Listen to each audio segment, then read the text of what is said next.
Hello everybody, my name is Saber Plays and today I'm going to be playing through Mega Man. As you can tell, I am playing on the version released for the Xbox One in the Mega Man Legacy Collection. The stage I went to first was Bomb Man. And I'm confused. What are these in the background? Lollipops? I don't know. Are they houses? Do they say in the future, in the year 2000X, people are going to be living in lollipop-shaped houses? I mean, I don't know. That looks like lollipop-shaped houses sounds like something that'd be in, like, Adventure Time. Anyways. I guess since I'm playing through this, I should give a plot synopsis. So basically, there were these robot bad guys. No, wait. So basically, there are two very smart scientist robot guys. One is named Dr. Lay and one is named Dr. Wily. Guess which one's the good scientist? Hint, it's the one named after what is it normally associated with good things. Anyways, so Light builds these 6 robots called the Robot Masters, and basically they can think for themselves. But he also built 2 helper robots who were brother and sisters. Kinda. I mean, I don't know how that works. How do robots judge relationships? Like, do you program some robots to act like the older brothers, or are they just considered like older and younger brothers from their time they were made? It's a little convoluted, I guess, to have robot brothers and sisters. Like, how do you tell when someone's more like a parental figure to a robot rather than a brother or a sister? If a robot is made like a few years, like 5 years after, 5 or 15 years after the first one, are they still brothers and sisters, or are they like father and son? Or is the robot creator always going to be the father?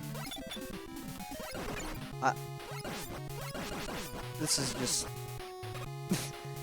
this is the equivalent of nonsense. But anyways, since I'm nearing the end of this stage, I should probably finish up my story. Sorry. I'm feeling a little sick today. Anyway, so Dr. Light makes 8 robots, or if you're playing the Mega Man powered up version or read the comics, he actually makes 10 robots, but we're playing the original one, so there are 6 of these robot masters, and Wily helped build them, but Dr. Light gets all the credit, so Dr. Wily becomes enraged and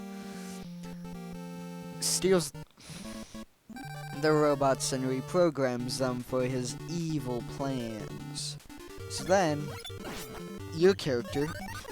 Rock, one of the helper robots, volunteers to go in and be upgraded to be all super powerful and stop the robots.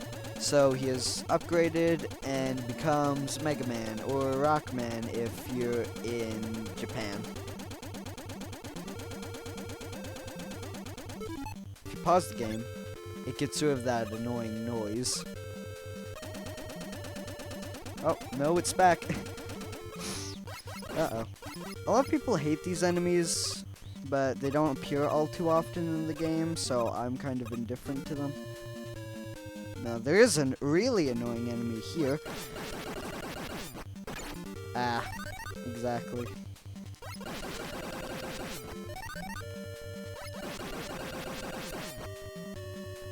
Nice. Ooh.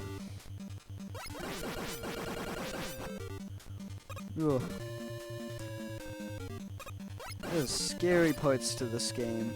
And not like, whoa, scary in a traditional sense. I mean scary in like a video game sense, I guess. Oh, alright.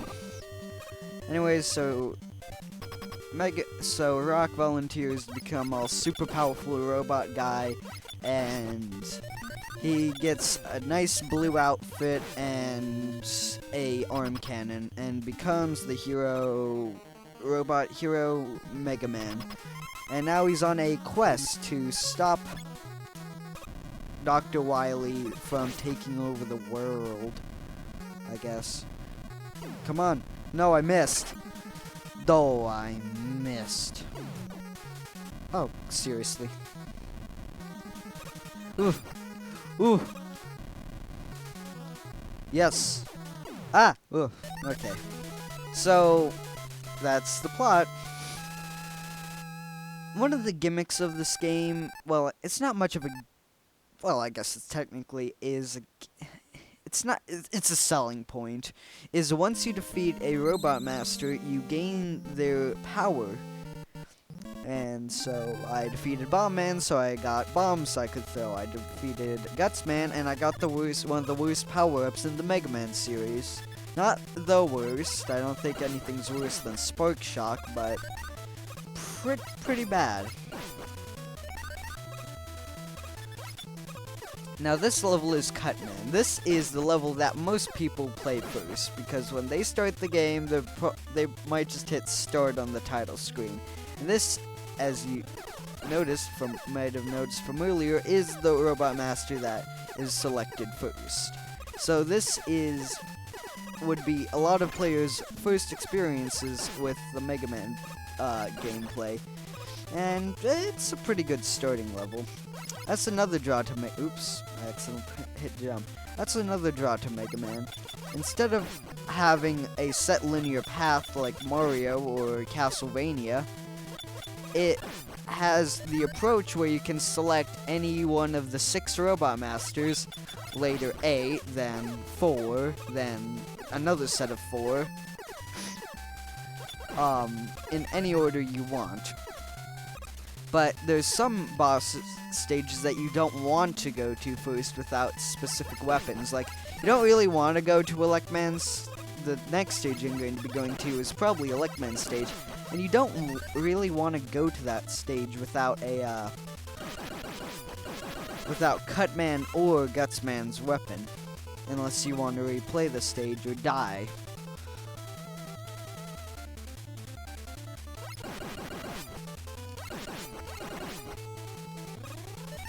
You may have also noticed these little balls I've been picking up, and you may wonder, what are those for? Well, they're for a very pointless thing, at least in my opinion. There's a score in this game. I mean, I guess it does kind of make sense that there's a score. I mean, Capcom it was an arcade developer. Every developer back then was an arcade developer, or they used to be a toy company that saw the NES was profitable, and then later the Sega Genesis, and then later the Super Nintendo, or no one really saw the Master System as profitable, except for Sega. I guess that's why they released it. And then later, it just keeps going on and on. But not all early companies were originally arcade developers. I mean, Activision wasn't. Activision was made up of a bunch of ex-Atari employees because they were fed up with not getting enough recognition for their work. Like that little trick I did there. Ow. Alright, let's see if any of my artillery can kill this guy. And I missed. Oh, Jesus. Scary. Okay, I hit him with 2 rocks, now I'm gonna throw a bomb at him. He's too fast! Get him! Eh, whatever. Get him. You suck. Get him. Yes.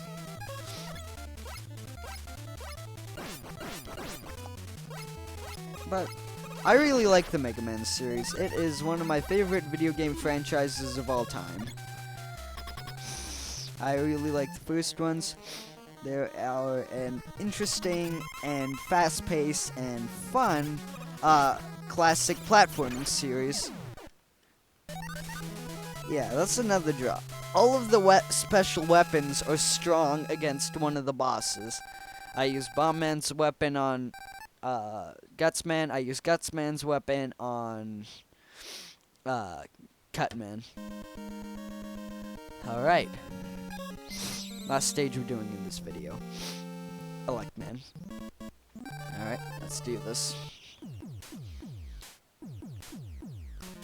Another thing that people like commented on in the Mega Man franchise is the game's soundtrack. I mean, the music in the original Mega Man is good, but it gets better later in the franchise. But this song, especially the Game Boy rendition of it, oddly, is a very good song. Seriously, the Game Boy rendition of Electman's theme is so good. It's better than the original version. It's better than like every song in this game. Not the best Mega Man song ever. There's a lot of good ones, but it's pretty high up there for me. Yeah, so Cutman's weapon is the easiest. Well, just makes this stage a whole lot easier. Here's a recurring trend in the games. These annoying things. Disappearing blocks. They have appeared and disappeared, I guess, in every Mega Man game since this one. And this is not the only time we'll see them in this game, so stay tuned for that. See that health drop down there? That's a trick. Don't go for it, ever. Because that jump out of there is very hard. Alright. Uh-oh. So I want to go up on this side.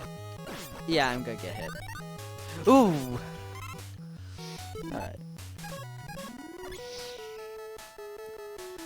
So, this is a level type that is not too popular for the Mega Man series.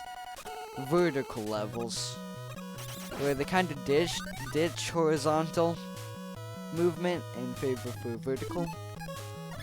And I mean, they're annoying, yeah, and they're better in Mega Man X, but it's not bad.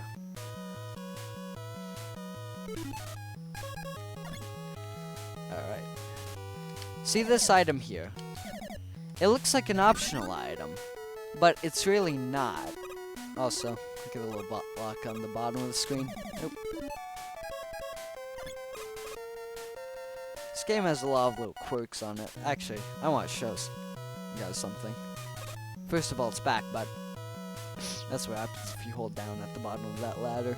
That's just a little fun quirk in the game, in my opinion. Alright, time to cut these fools up. Alright. Whoa! Thankfully, there was no, Gabiola, I think those things are called. Climb!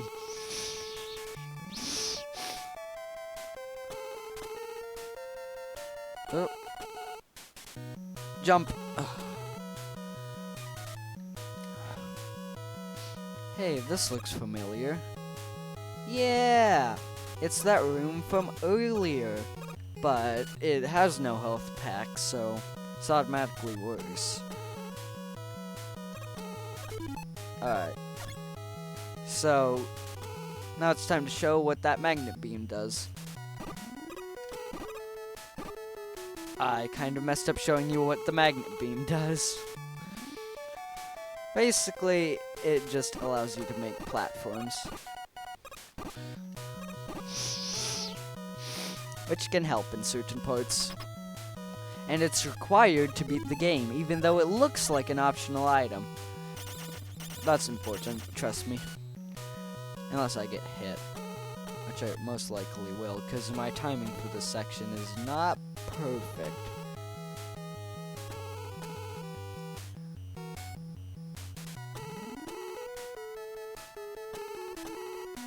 One interesting thing about this franchise is that there's a lot of musical references in it.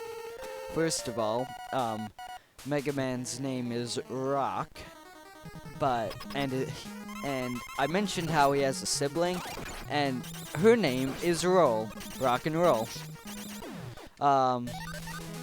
There's more references, but those come in later. Alright, so thank you for joining me, and I'll see you all next time.